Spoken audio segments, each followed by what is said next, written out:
ذلك الكتاب لا ريب فيه هدى للمتقين اعوذ باللہ من الشیطان الرجیم بسم اللہ الرحمن الرحیم رب اشرح لی صدری ویسر لی امری واحلل عقدۃ من لسانی یفقہوا قولی ربی زدنی علما اللہم فقہنا فی الدین اللہم انفعنی بما علمتنی وعلمنی بما ینفعنی وزدنی علما۔ آج انشاءاللہ ہم سورہ بقرہ کی آیت نمبر سیکنڈ لاسٹ رکوع ہے سورہ بقرہ کا، انشاءاللہ ہم آج سٹارٹ کریں گے۔ یہ ہے آیت نمبر 282 اور یہ سب سے لمبی آیت ہے اور پورا رکوع ایک ہی آیت میں ہے۔ اس آیت کو آیت دین کہا جاتا ہے۔ دین یعنی ہوتا ہے جیسے قرض کا جو لین دین ہوتا ہے نا، اسے دین کہا جاتا ہے، اور یہ قرآن پاک کی سب سے بڑی آیت ہے۔ تو پہلے ہم اس کی ٹرانسلیشن دیکھ لیتے ہیں۔ یا ایھا الذین آمنو، اے لوگو جو ایمان لائے ہو، اذا تداینتم، جب تم لین دین کرو، بدین قرض کا، الا اجل مسمى، ایک مقررہ مدت تک، فاکتبوہ، تو اسے لکھ لیا کرو، ولیکتب بینکم، اور لکھنے والے پر لازم ہے کہ وہ لکھے، کاتبن، لکھنے والا، بالعدل، انصاف کے ساتھ، ولا یأبا، اور نہیں انکار کرنا چاہیے، کاتبن، لکھنے والے کو، ان یکتبا، کہ وہ لکھے، کما علمہ اللہ، جیسا کہ اللہ تعالیٰ نے اسے سکھایا، فلیکتب، تو چاہیے کہ وہ لکھے، ولیملل الذی، اور چاہیے کہ یملل ہے املا کروانے سے یعنی لکھوانے سے، اور چاہیے کہ لکھوائے وہ شخص علیہ الحق، جس کے ذمے قرض ہے یعنی جس نے ادا کرنا ہے، ولیتق اللہ ربہ، اور وہ اللہ سے ڈر جائے، ولا یبخس، اور نہ ہی کچھ کمی بیشی کرے، منہ، اس میں، شیئن، کچھ بھی، فَإِن كَانَ، پھر اگر ہو، الذی، وہ شخص جو علیہ الحق، جس کے ذمے قرض ہے، سفیہن، نہ سمجھ ہو، او ضعیفاً، یا کمزور ہو، او لا یستطیع، اور یا پھر نہ وہ استطاعت رکھتا ہو، ان یملا، کہ وہ املا کروا دے یا لکھوا دے، ہوا فلیملل، کہ وہ لکھوائے، فلیملل، تو چاہیے کہ لکھوا دے، ولیہ، اس کا ولی، بالعدل، انصاف کے ساتھ، وستشہدوا، اور گواہ بنا لو، شہیدینی، دو گواہوں کو، من رجالکم، اپنے مردوں میں سے، فَإِن لَّمْ يَكُونَا، پھر اگر نہ تم پاؤ یا نہ تمہیں ملیں، رجلین، دو مرد، فرجل، تو ایک مرد، وامرأتان، اور دو عورتیں، ممن ترضون، ان میں سے جنہیں تم پسند کرتے ہو، من الشہداء، گواہی کے لیے، ان تضل احداہما، کہ ان دونوں میں سے اگر کوئی ایک عورت بھول جائے، فتذکر احداہما الاخری، تو اسے دوسری عورت یاد کروا دے، ولا یأبی الشہداء، اور نہ گواہ انکار کریں، اذا ما دعوا، جب انہیں بلایا جائے، ولا تسأموا، اور نہ ہی تم اکتاؤ اس چیز سے، ان تکتبوہ، یہ کہ تم لکھ لو، صغیرن او کبیرن، چاہے معاملہ چھوٹا ہو یا بڑا، الی اجلہ، ایک مدت تک، ذالکم اقسط، یہ زیادہ انصاف کا کام ہے، عند اللہ، اللہ کے نزدیک، واقوم للشہادہ، اور گواہی کو زیادہ قائم رکھنے والا ہے، وادنا، اور اس چیز کے قریب ہے، اللہ ترتابو، کہ تم شک میں نہ پڑو، الا، مگر، ان تکونا تجارتن حاضرہ، مگر یہ کہ تجارت نقد ہو یعنی جیسے فوراً خرید و فروخت ہو، تو دیرونہا، جس کا تم لین دین کرتے ہو، بینکم، آپس میں، فلیسا علیکم جناح، تو تم پر کوئی گناہ نہیں ہے، اللہ تکتبوہا، کہ اگر تم آپس میں اس کو نہ لکھو، اشہدو، اور یہ کہ تم گواہ بنا لیا کرو، اذا تبایعتم، جب تم آپس میں کوئی تبایعتم یعنی بیع کرو یا سودا کرو، ولا یدار کاتب، اور نہ ہی لکھنے والے کو نقصان پہنچایا جائے، ولا شہیدن، اور نہ ہی گواہی دینے والے کو، وَإِن تفعلوا، اور اگر تم ایسا کرو گے، فَإِنَّهُ فُسُوقٌ، تو یقیناً یہ بڑی نافرمانی ہوگی، بکم، تمہاری، واتقوا اللہ، اور ڈرو اللہ تعالیٰ سے، وَيُعَلِّمُكُمُ اللہ، اور اللہ تعالیٰ تمہیں تعلیم دیتا ہے، واللہ بکل شیء علیم، اور اللہ تعالیٰ ہر چیز کو خوب جاننے والا ہے۔ تو یہاں پہ جیسے میں نے آپ کو بتایا کہ یہ آیت دین اس کو کہا جاتا ہے، لین دین سے متعلق ہے، تو اس میں بہت زیادہ واضح احکامات دیے گئے ہیں کہ کس طرح سے لین دین کیا جائے، اور پھر یہ ہے کہ لین دین چاہے وہ چھوٹا ہو چاہے وہ بڑا ہو، یہاں پر زیادہ تر قرض کے بارے میں بات ہو رہی ہے، کیونکہ جو عرب میں سوسائٹی تھی نا، زیادہ تر وہاں پر یہ تھا، اور پھر مدینہ میں بھی، کہ جیسے جو یہود لوگ تھے وہ اپنا پیسہ قرض پر بہت دیا کرتے تھے، جیسے ہم نے سود کی آیات میں بھی پڑھا، تو ان کا زیادہ تر کام یہ تھا کہ وہ سودی قرضے دیا کرتے تھے اور سود وغیرہ کھایا کرتے تھے، اس کے بارے میں بھی پڑھا۔ پھر ہم نے قرض کا یہاں پر پڑھا کہ جو مسلمان ہیں ظاہر ہے جو ایمان لائے اس کے بعد یہ تو نہیں ہوگا کہ ان کا قرض کا لین دین بند ہو جائے گا، سود منع کیا گیا، لیکن تجارت اور قرض جو تھا وہ تو بہرحال موجود تھا، تو اس کے اللہ تعالیٰ نے آداب سکھائے ہیں کہ جب کہ کوئی ایسی ضرورت پیش آ جائے تمہیں آپس میں قرض لینا دینا پڑے تو اس کو لکھ لیا کرو۔ اب اس کے فائدے کیا ہیں؟ کہ فائدے یہ ہیں کہ اس سے انسان جو ہے نا وہ شک میں نہیں پڑتا، نہ تو وہ وہ شخص جس نے قرض لیا ہے اس کو بھی پتا ہے کہ مجھے کتنی رقم ادا کرنی ہے، اور جس نے دیا ہے اس کو بھی پتا ہے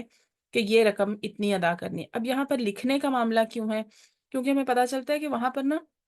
مکہ میں صرف چند لوگ تھے جب نبی کریم صلی اللہ علیہ وآلہ وسلم نے اسلام کا اعلان کیا تھا، اس وقت صرف 17 لوگ تھے جو کہ لکھنا پڑھنا جانتے تھے، باقی سب لوگ ایسے تھے کہ جو لکھنا پڑھنا نہیں جانتے تھے، تو ان کو ڈیفینیٹلی کسی نہ کسی ایسے شخص کی ضرورت تھی کہ جو ان کا لین دین لکھ دے۔ تو یہاں پر اللہ تعالیٰ نے اتنا زیادہ اس کے جو کاتب ہے نا لکھنے والا، اس کو اتنی زیادہ تاکید کی ہے کہ اللہ نے ایک تمہیں اگر علم سکھایا ہے نا تو اس سے لوگوں کو فائدہ پہنچاؤ اور اسے لکھ دیا کرو، اور جس شخص سے لکھنے کی کوئی ریکویسٹ کرے تو وہ پھر انکار نہ کرے، وہ چاہیے کہ بالکل انصاف کے ساتھ ایک دوسرے کا معاملہ لکھ دے اور کوئی بھی پارشلزم نہ کرے، یعنی نہ تو قرض خواہ کے اوپر اور نہ ہی کہ جو قرض دے رہا ہے اس کی طرف کوئی بھی جانبداری نہ ہو، جتنا قرض لیا گیا اور جو مدت طے کی گئی اور جو شرائط طے کی گئی وہ بالکل ایسے ہی لکھ دے، ٹھیک ہے۔ اور پھر یہ ہے کہ قرض دینے کا ثواب بھی بہت ہے، کیونکہ جو ضرورت مند ہے اگر وہ کسی ضرورت کے لیے آپ کے آگے ہاتھ پھیلاتا ہے یا پھر یہ کہ آپ سے قرض کا مطالبہ کرتا ہے تو پھر اس کا ثواب، اس کا اجر بھی بہت زیادہ ہے۔ اور جیسے ہم نے پچھلی آیت میں پڑھا کہ جو قرض لیتا ہے اس کو مہلت دینا، اگر وہ بھی قرض ادا کرنے کے قابل نہیں ہے تو اس کو مہلت دینے کا بھی بہت بڑا اجر ہے۔ پھر اللہ تعالیٰ نے فرمایا کہ وَلْيَكْتُبْ بَيْنَكُمْ كَاتِبٌ بِالْعَدْلِ، کہ تمہارے درمیان جو کاتب ہے، جو لکھنے والا ہے، اسے چاہیے کہ کوئی کمی بیشی نہ کرے، دونوں کو پڑھ کے بھی سنا دے، کیونکہ دونوں ظاہر ہے دونوں فریق اس لیے لکھوا رہے ہیں کہ وہ خود لکھنا پڑھنا نہیں جانتے، تو جو چیز لکھے وہ دونوں کو پڑھ کے سنائے، پھر دونوں اتفاق اس پر کریں تو وہ معاملہ ڈن کرے کہ یہ میں نے شرائط لکھی ہیں، اتنی مدت لکھی ہے، اتنا قرض لکھا ہے، تاکہ دونوں اس چیز سے واقف ہوں، ٹھیک ہے۔ اس کے بعد ہے ولا یابا کاتبن، اور کاتب جو ہے لکھنے والا وہ انکار نہ کرے، کیونکہ اللہ تعالیٰ نے اس کو یہ علم سکھایا ہے تو اس کے ذمہ یہ فرض ہے کہ اب وہ دوسروں کو اس سے فائدہ پہنچائے، اور یہ اس کی طرف سے صدقہ ہوگا کہ یعنی وہ ایسے کام میں مدد کرے جو انسان خود کرنا نہیں جانتا۔ اسی طرح اگر ہم اس نیت سے دیکھیں نا کہ اگر ہم کسی کی ہیلپ کر رہے ہیں، چاہے وہ دنیاوی معاملات میں ہی ہے، چاہے وہ آپ کسی کو کوئی کھانے کی کوئی آپ ریسیپی بتا دیتے ہیں، کسی کو کوئی اگر یعنی موبائل کا کوئی فیچر نہیں پتا آپ اس کی ہیلپ کر دیتے ہیں، یا کسی طرح بھی یعنی مدد کرنے کے اس میں آتا ہے نا کہ کسی اچھے کام میں آپ نے کسی کی ہیلپ کر دی تو وہ آپ کی طرف سے صدقہ ہی ہے۔ تو اس لیے اللہ تعالیٰ نے جو چیز آپ کو سکھائی ہے، کوئی ایسا علم ہے آپ کے پاس، تو اس لیے وہ دوسروں کو دینے میں کبھی بھی اس میں ہیزیٹیشن نہیں ہونی چاہیے،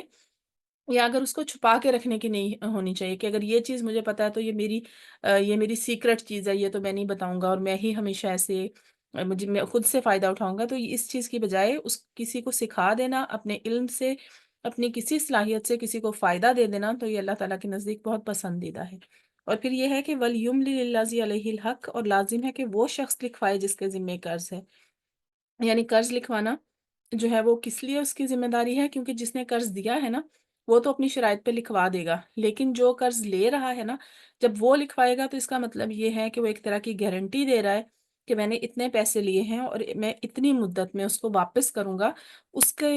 گہری اس میں نا یعنی اللہ تعالیٰ کی طرف سے حکمت ہے کہ وہ لکھوائے گا تو وہ اقرار بھی کر رہا ہے ایک قسم کا۔ وَلْيَتَّقِ اللَّهَ رَبَّهُ، اور وہ چاہیے کہ اللہ تعالیٰ سے ڈرے، وَلَا يَبْخَسْ مِنْهُ شَيْئًا، اور اس چیز کا فائدہ نہ اٹھائے کہ جس سے وہ قرض لے رہا ہے وہ پڑھنا لکھنا نہیں جانتا، اور لکھوانے والے سے تھوڑی وہ کوئی مل ملا کے اسے کہے کہ تم تھوڑی رقم لکھ دو تاکہ مستقبل میں جب بھی یہ کبھی ایگریمنٹ پڑھا جائے تو مجھے پتا ہو کہ اچھا مجھے یہ کم رقم دینی ہے۔ اللہ تعالیٰ فرماتے ہیں کہ اللہ تعالیٰ سے ڈرو اور اس میں کوئی چیز کی کمی نہ کرو جتنا تمہیں ادا کرنا ہے۔ اور پھر یہ کہ اس میں کیا کیا وہ یعنی کمی بیشی کیا کر سکتا ہے، اگر ہم یہ دیکھیں نا تو وہ کیا کر سکتا ہے کہ وہ جو جس نے قرض ادا کرنا ہے وہ یہ کر سکتا ہے کہ میں زیادہ پیسے کے بجائے کم لکھوا لوں، اور جس نے لینا ہے وہ یہ کیا کر سکتا ہے کہ اس کی شرائط میں اضافہ کر سکتا ہے، یا اگر دیے اس نے 1000 ہے تو وہ 2000 لکھوا سکتا ہے کیونکہ دینے والے کو تو پڑھنا نہیں آتا۔ تو یہ ساری چیزیں اس میں اللہ تعالیٰ کا ڈر جو ہے وہ اگر شامل ہوگا تو انسان دوسرے سے زیادتی سے باز آ جائے گا۔ اور پھر یہ ہے کہ ایک اور صورت بتائی کہ فَإِن كَانَ الَّذِي عَلَيْهِ الْحَقُّ سَفِيهًا، کہ اب جو قرض لے رہا ہے، ٹھیک ہے، وہ اس صورت میں ہے کہ وہ لکھوا نہیں سکتا۔ کس صورت میں نہیں وہ لکھوا سکتا؟ اگر وہ چھوٹا بچہ ہے، اگر اسے ان معاملات کی اتنی عقل نہیں ہے، وہ بہت زیادہ بوڑھا ہے، یا پھر یہ ہے کہ اس کو پتہ ہی نہیں کہ یہ شرائط کس طرح سے لکھوائی جاتی ہیں۔ جس طرح اگر ہم دیکھیں نا اپنے آپ کو، تو ہم اگر بے شک دنیاوی معاملات میں ہم پڑھے لکھے ہیں، لیکن اگر آپ لیگل ایگریمنٹ کو دیکھیں نا، تو اس کی بہت سارے پوائنٹس ایسے ہوں گے کہ ہمیں سمجھ ہی نہیں آتے کہ یہ چیز کیا ہے۔ وہ اتنی مطلب ٹیکنیکل لینگویج ہوتی ہے کہ اس میں پوائنٹس دیے ہوتے ہیں، کوئی شک دی ہوتی ہے، کوئی لا دیا ہوتا ہے، کوئی ایکٹ دیا ہوتا ہے، کہ ہم اس کو پڑھنے کے باوجود سمجھ نہیں پاتے۔ تو ایسی بہت سی صورتیں ہو سکتی ہیں کہ آپ اس ایگریمنٹ کو سمجھنے کی صلاحیت نہیں رکھتے، تو پھر اللہ تعالیٰ کیا فرما رہے ہیں کہ پھر ایسا شخص کہ جو اس کا ولی ہو، یعنی یہ کہ جو اس کی ساتھ ہو، یا اس کا کوئی رشتہ دار ایسا کہ جو اتنی اس چیز کی سمجھ رکھتا ہو، تو وہ پھر انصاف کے ساتھ لکھوا لے۔ اور پھر یہ ہے کہ اس سے ساتھ یعنی کوئی بچہ یا کم عقل یا بوڑھا ہونے کی وجہ سے اس کے ساتھ کوئی زیادتی نہ ہو جائے۔ پھر ایک اور کیا چیز بتائی، وَاسْتَشْهِدُوا شَهِيدَيْنِ مِن رِجَالِكُمْ۔ اب یہ ایسا پارٹ ہے اس آیت کا کہ جس میں آج کل بہت زیادہ اعتراضات اٹھائے جاتے ہیں کم عقل لوگوں کی وجہ سے، کہ یہاں پر کہا گیا کہ جو گواہی آپ نے دینی ہے نا، گواہی کس چیز کی ہوتی ہے؟ کہ کوئی ایگریمنٹ ہو رہا ہے۔ اب جیسے چاہے وہ نکاح کا ایگریمنٹ ہے، چاہے وہ کوئی اور لین دین کا ہے، پراپرٹی کا ہے، اس میں ہمیشہ گواہوں کے دستخط ضرور ہوتے ہیں، سائن ضرور ہوتے ہیں، کہ ایگریمنٹ دو لوگوں کے درمیان نہیں ہے، اس کے درمیان کوئی گواہ بھی ہونے چاہیے جن کے سامنے یہ ایگریمنٹ ہوا تھا۔ ایک تھرڈ پارٹی ہوتی ہے کہ جو اس چیز کی وقت پڑنے پر گواہی دیتی ہے کہ ہاں اس نے بھی یہ شرائط مانی تھی، اور دوسرے شخص نے بھی یہ شرائط مانی تھی، اور یہ جو تھا نا ایگریمنٹ، یہ ہمارے سامنے لکھا گیا تھا۔ تو اب اللہ تعالیٰ نے گواہوں کا بھی بتایا کہ وہ گواہ کیسے ہونے چاہیے، عادل ہونے چاہیے۔ عادل یعنی انصاف پسند، ایمان والے، اللہ تعالیٰ سے ڈرنے والے ہوں۔ وہ دو مرد ہوں گے، ٹھیک ہے؟ اور پھر اس کے بعد یہ ہے کہ اگر آپ کو ایسا لگے کہ وہاں پر کوئی ایسا ہے، سفر میں ہے، یا کوئی ایسی صورتحال ہے تو دو مرد آپ کو نہیں مل رہے، تو آپ ایک مرد اور دو عورتیں جو ہیں ان کی گواہی لے لیں۔ تو یہاں پر یہ اتنا زیادہ کہا گیا ہے کہ یہ یہاں سے عورتوں کی جو ہے وہ یہ ثابت ہوتی ہے، مردوں کی برتری ثابت ہوتی ہے، یہ عورتوں کے ساتھ بہت زیادتی ہے، اس کی گواہی کو آدھا مانا گیا۔ حالانکہ ہم دیکھتے ہیں کہ ہمیں اللہ تعالیٰ کے احکامات پہ اعتراض کرنے کا ایک تو بالکل کوئی حق بھی نہیں ہے، اور دوسری بات یہ ہے کہ اگر ہمارا یہ ایمان ہوگا نا کہ اللہ تعالیٰ کا ہر حکم جو ہے وہ حکمت پہ مبنی ہے، تو اس میں ہمیں حکمتیں نظر آ بھی جائیں گی۔ اور جو اعتراض اٹھانے والے ہیں نا، اس میں اعتراض وہ صرف لفظوں کو پکڑنے والے ہوتے ہیں، اور وہ بلا وجہ کے نقطے اٹھاتے ہیں۔ تو اگر ہم یہ دیکھیں نا، ہم اس وجہ سے اس کو نہیں مانتے کہ اس میں یہ حکمت ہے، ہم صرف اس وجہ سے مانتے ہیں کہ یہ اللہ کا حکم ہے، حکمتیں ہمیں بعد میں نظر آتی ہیں۔ تو جیسے اللہ تعالیٰ نے فرمایا کہ ایک مرد ہو اور دو عورتیں ہوں، ٹھیک ہے، ان کی گواہی آپ لے سکتے ہیں۔ کیا اس کی وجہ کیا بتائی یہاں پر اللہ تعالیٰ نے آگے اس آیت میں فرمایا کہ اگر ان میں سے ایک بھول جائے تو پھر دوسری اس کو یاد دلا دے۔ اب بہت سے علماء کا یہ کہنا ہے کہ عورتیں چونکہ ان کا حافظہ جو ہے وہ مردوں کے مقابلے میں کمزور ہوتا ہے، تو اس وجہ سے اللہ تعالیٰ نے یہ فرمایا کہ اگر ہو سکتا ہے کہ گواہی کے ٹائم پہ ایک عورت شک میں مبتلا ہو، یعنی اسے یاد نہ ہو کہ ایگزیکٹلی کیا ہوا تھا، تو دوسری عورت اس کو یاد دلا دے۔ اور دوسرا یہ تھا کہ جو اس طرح کے لین دین کے قرض کے معاملات ہوتے ہیں نا، جیسے اب آج کل تو عورتیں بہت زیادہ مطلب جابز میں، بزنس میں ان ہیں، اور ان کو فائنانس کی کافی زیادہ صورتحال کا پتہ ہے، لیکن یہ اس معاشرے کی بات ہو رہی ہے کہ جہاں پر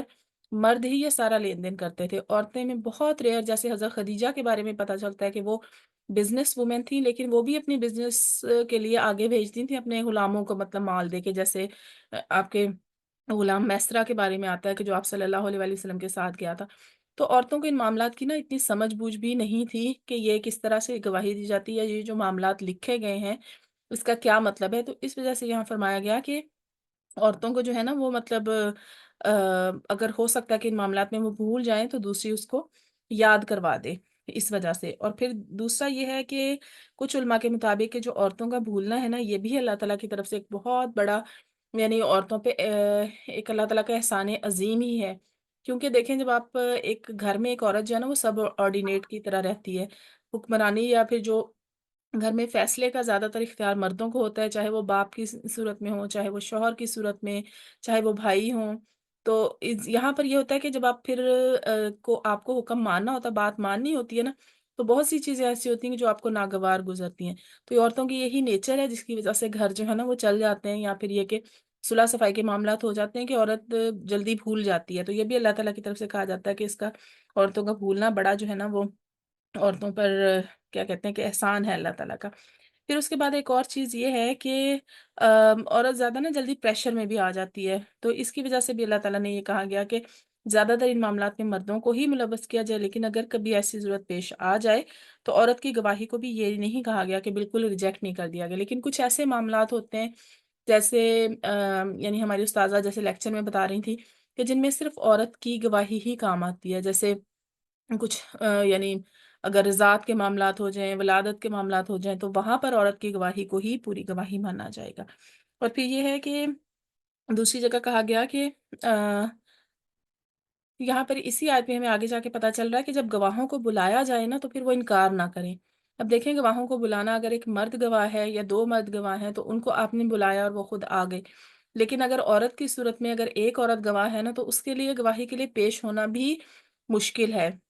اکیلے، یعنی جس طرح سے جانا، اور پھر بہت سی حکمتیں ہیں اس میں۔ یہ تو ایک سائیڈ پوائنٹ ہے کہ اس کے لیے گواہی کے لیے پیش ہونا بھی اکیلی کے لیے مشکل ہے، تو دو عورتیں جائیں گی تو ان کے لیے جانا بھی آسان ہوگا۔ بہت سی اس میں اللہ تعالیٰ کی طرف سے آسانیاں ہیں، لیکن جس کو سمجھنے کی بجائے لوگ جو ہے وہ اس پر اعتراض اٹھانا شروع ہو جاتے ہیں۔ اور پھر یہ ہے کہ اللہ تعالیٰ نے یعنی عورت پر اتنا احسان کیا ہے کہ عورت پر گواہی کی ذمہ داری نہیں ڈالی، کیونکہ اب بہت بڑی جو ذمہ داری ہوتی ہے، یہ صرف ایسی چیز نہیں ہے کہ آپ نے ٹھیک ہے کہہ دیا، یہ اپنے سر پر ایک ذمہ داری اٹھانے والی بات ہوتی ہے۔ پھر اللہ تعالیٰ نے فرمایا کہ وَلَا تَسْأَمُوا أَن تَكْتُبُوهُ صَغِيرًا أَوْ كَبِيرًا، تو پھر یہ ہے کہ جو بھی کوئی لین دین ہو چھوٹا یا بڑا تو اس کو لکھنے سے تم اکتاؤ نہیں، یعنی ایک مقررہ مدت اگر کسی نے کہا ہے کہ یہ قرض ہے، خواہ چھوٹا ہے یا بڑا ہے، تو اس کو لکھ لیا کرو، کیونکہ قرض لیتے ہوئے معاملات اور ہوتے ہیں۔ آپ دیکھیں کہ جس کو قرض کی ضرورت ہوتی ہے نا تو اس کا رویہ تھوڑا اور ہوتا ہے، یعنی تھوڑا ذرا ایک عاجزانہ رویہ ہوتا ہے، اور پھر قرض دینے والے کا رویہ بھی ٹھیک ہوتا ہے کہ ہاں ٹھیک ہے کوئی بات نہیں، اور اس طرح سے اگر ضرورت پڑ گئی تو لے لیں۔ پھر اگر ایک مدت نہیں لکھی گئی نا تو یعنی کئی دفعہ ایسا ہوتا ہے کہ انسان رشتہ داری میں یا بعض دفعہ ایسے مروت میں کہہ دیتا ہے کہ نہیں نہیں ٹھیک ہے کوئی بات نہیں، لکھنے کا کیا، ہمیں کون سا بے اعتباری ہے اور یہ وہ، اور پھر بعد میں نہ کوئی مدت طے ہوتی ہے اور نہ ہی واپسی کا، پھر واپسی کے تقاضے جب شروع ہوتے ہیں، اور پھر جو جس نے قرض بغیر مدت طے کیے ہوئے لیا تھا پھر اس کے لیے دینا مشکل ہو جاتا ہے، تو یہ تکرار بڑھتے بڑھتے ہم دیکھتے ہیں اپنے معاشرے میں، مثالیں دیکھتے ہیں کہ یہ چیزیں بعد میں اتنے زیادہ جھگڑوں کا باعث بن جاتی ہیں۔ اسی لیے اللہ تعالیٰ نے فرمایا کہ ان چھوٹی بڑی ہر چیز کو لکھ لیا کرو، کوئی بھی لین دین ہے اسے لکھ لو،